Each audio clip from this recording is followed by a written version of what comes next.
Makanobenga kunjani? Kuyaphila njani? Hayi sikhona nathi. Cha bekumele ngithi ngikhuluma noma ukuthi ngiyakwazi phela. Cha manje iyalo zikamkhokheli ke njengoba kuyiwa kuJuly. Yini umdedele ubaluleke ngani? Okwesibili ungenisa umuntu onjani umdedele njengomkhokheli nje odumile. Chaza ke mkhokheli. Cha. Ukubaleka komdedele ibalekile manje umuntu uphile emhlabeni ngoba usuka kuumcimbi ngomkhosi omkhulu kaJuly ukuqala kwawo ohlanganisa abantu abakholwayo nabangakholwa nabangasekho nabaphilayo. So kubalekile ukuthi mangabe umuntu uye lapho ongisa umdedele ngenisa abantu awukhetheleke noma ukholwa noma ungakholwa. Ngoba ungayifaki kube emhlophe ngoba nokukholwa phela ungaphakathi komuntu ehliziyo. Hayi mkhokheli ungabi deep. Okay, so i-question yami uthi wena umuntu okholwayo nongakholwa is eligible to attend umdedele. Kanti umdedele aveni kuthathwa abamaNazaretha abangale ukuthi baye kuJuly noma wonke umuntu emhlabeni osuke ezoba nomuntu wakubo ongasekho ozohlala emasangweni noma yilabo abamaNazaretha kuphela bazoba nabantu bakubo abahlala emasangweni. Okay. Ushembe phela umuntu wabantu bonke. Whether uyakholwa noma ukholwa. Ngakho ke lapha ebuhleni kukhona wonke umuntu ongasekho ongane oselindile wakubo ozokwazi bakhonzele bangenise umdedele. Ingakho ke ngithi awukhethele noma ukholwa noma ungeseli Nazaretha. Kubalule ukuthi uhambe ungenisa umdedele ufake balini. Ama-consequences ongaungenisa umdedele imali. So uthi njani ngizobona sekuyovala umhlangano mina umdedele uyayidonsisa man. So ama-consequences alokho imali. Mengenza umzekelo nje awukwazi uqala uvufidli ungazange uyaphi foundation. So kubalekile ukuthi isikalo sawo umdedele uhambe ngoba awukwazi ukukhamisa uzowuvala ungazange ubangenisa abantu bakini.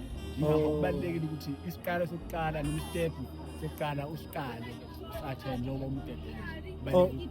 Okay, siyintsha ke thina siyohlangana emaketangeni manje. Location eketangeni. So manje kuthini ke ngale excitement esinayo njengomkhokheli kazwelonke manje uthini ke nje ngale excitement esinayo ukuthi thina siyohlangana eketangeni manje siyohambisana noNunu uyabona nje siyobuka noNunu uyabona nje. Hayi yona phela ke ngoba sisebasha siyafisa ukuthi abantu sibabone ukuthi kuhle menibona nabantu endaweni enhle noma endaweni kaNkulunkulu kodwa into ebalekile ukuthi zazi ukuthi lapha kulapha njoba indawo engcwele imithetho esiyaziyo eminye ngeke ngayibeka la ngoba isenkundleni kodwa nje uma wengana esontayo ekhulele ekukholweni uyazi umthetho ufaba uwenze lapha izinto into kumele uzeze izinto ungazenzi.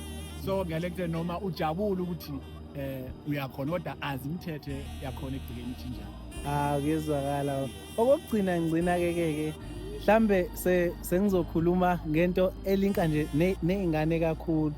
Imapha ama-consequences ukuthi ingane ithi hayi imithetho into yabantu abadala thina sowenza ukuthanda kwethu sobonwa ubave lathina ama-consequences alokho. Hayi noma nithi ama-repercussions. I'm trying to sound smart ngoba ngikhuluma nesifundisi webala. Nafundile ngcono nifunde nakho. Mabe umuntu noma ingane engawuthandi umthetho ingane ehluphayo ngoba umuntu ngomthetho. So umthetho ke kunemithetho esontweni ebekele wonke umuntu osegcikeni whether uyingane eseNazaretha noma uyingane evakashile esontweni noma umuntu omdala. So awukho umthetho ozothi lo wezingane.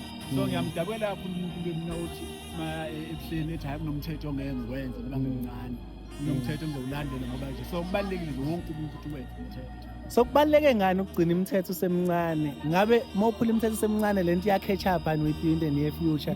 Kubaleke ngani ukuyigcina imithetho usemncane? Ngoba kuthiwa oqhawe laba kuthiwa ngithe kuwe eqaleni i-step sokuqala kuhle kudlani usilandele ukuze nangokuzayo ukwazi ukulungisa i-future yakho njengoba umdedele kubaleke ungenise.